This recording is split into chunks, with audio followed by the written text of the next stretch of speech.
Hi, Ashley here with hearthookhome.com, and today we are learning how to crochet the Tunisian Reverse Stitch.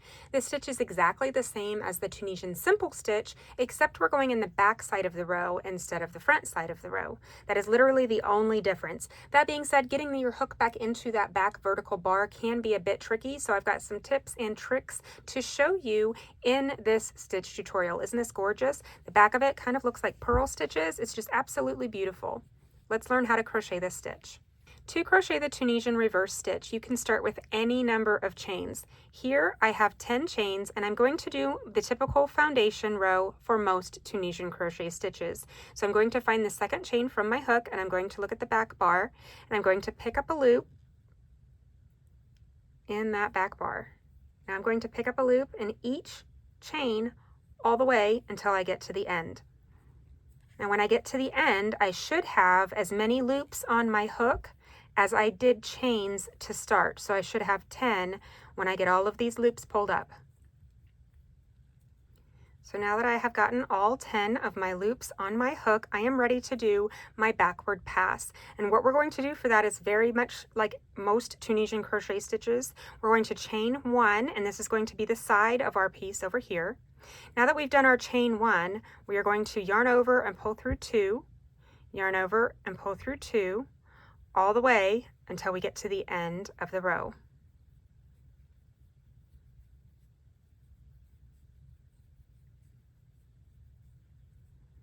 Okay, we've got one loop left, so we are at the end of our row. Now, we are going to start the actual Tunisian reverse stitch. It can be a little bit tricky to insert your hook here. What you're actually doing is you're coming from the back side and you're hooking only that back vertical bar. So if you look here, you can see you've got a front vertical bar and then a back vertical bar back here, and it's actually on the back side of your piece. So you're going to want to come through the back side like this. So this first row in particular is kind of tricky. We're going to kind of pull these apart like this, and you're going to come from the back side and hook only this back bar here. So come from the back side. It helps if you kind of hold this yarn out of the way. Get in between those stitches just like this, and just that back vertical bar. This first stitch of the first row is by far the hardest stitch you're going to make in the entire piece. So just pull up a loop here. That first stitch is the most difficult one, of the whole thing. So we are going to continue pulling up loops in the back bar only, the back vertical bar of each stitch all the way to the end over here. Now, one of the things that I've noticed that helps, instead of looking at it like this and just trying to hook it and pull it to the back, which does work, I find that it helps if I kind of rotate it over the top of my thumb like this, because then I can hold it open with this finger over here and go ahead and insert my hook just under that back vertical bar and pull up a loop. I'm going to hold that loop with this index finger, find the next one, and I'm going to go underneath this one as well, and just that back vertical bar. Got them all piled up on my hook over here. We're going to go all the way to the end of the row.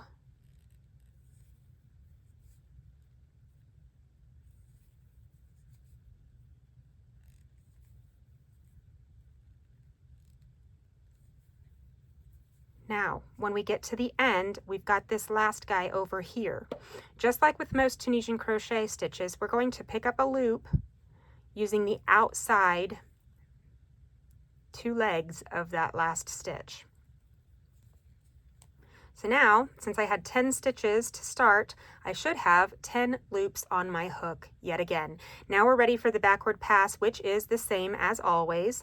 Chain one, that's going to be the side of our work, and now we're going to yarn over, pull through two, all the way to the end of the row. Now that we only have our one loop remaining, we are ready to start a new row of Tunisian reverse crochet. This is all there is to it. Mostly, the most difficult thing that I have had when learning to crochet this stitch is keeping my tension a little bit looser, because it has a tendency to really tighten up, especially if you're looking at it from this angle and just pulling them up to the back that way. If you open it up this way and really let those stitches lay open across your thumb, it's much easier to get that hook in there into the correct placement. Again, as with most Tunisian crochet stitches, you want to make sure that this first loop that remains on your hook always doesn't get too loose, because then it will start to look a little sloppy on the edges. So to continue pulling up in the back vertical bar only, I'm going to kind of splay it like I did before. And I can use my middle finger here on my left hand to kind of hold those stitches open. And it makes it so much easier to find and place the hook to pull up those loops. So this is all you're going to do the entire time for the Tunisian reverse stitch. The Tunisian reverse is a great stitch to use if you're particularly worried about curling in your crochet piece. This effectively eliminates the curl, which is very nice. You can start a project with this row and then switch to something else just to help it curb that curling that Tunisian crochet tends to have in the first few rows. What I find to be very important with this stitch in particular is when you are making that backward pass, that you have the chains that go through these right here, that you keep those as consistent as possible, because when we go to pull up the loops on the subsequent row, see if I can get this finagled here.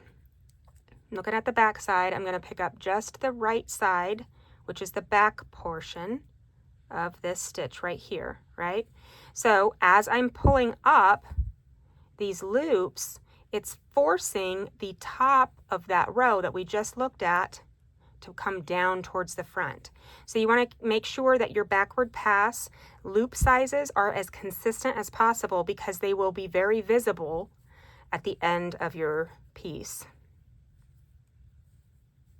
So now that we've made it all the way to the end, I'm going to go into this side here, both sides of that edge stitch, pull up that loop, and we are ready for another backward pass.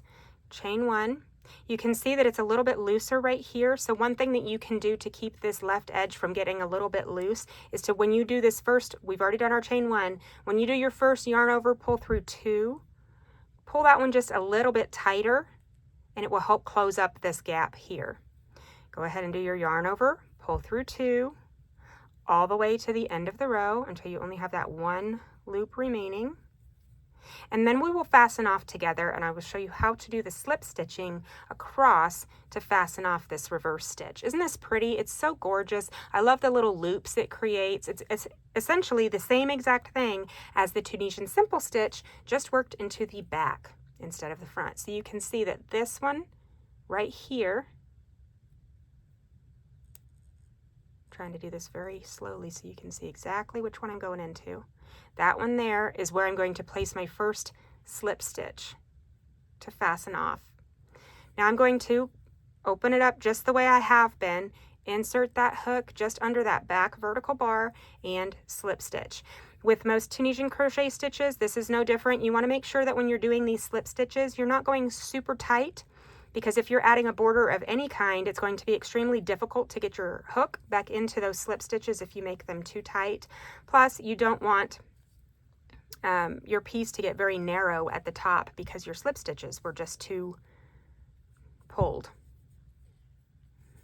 So we go ahead and slip stitch all the way across here. And then I'm going to find the two outer legs of that last stitch from the previous row and just slip stitch into that as well. That is all there is to the Tunisian reverse stitch. This stitch is so fun. It's so pretty. It does take some getting used to. There's definitely a learning curve, but it's got some great texture and great squish factor. I hope you love this stitch, and I look forward to crocheting more with you soon. Thanks for watching.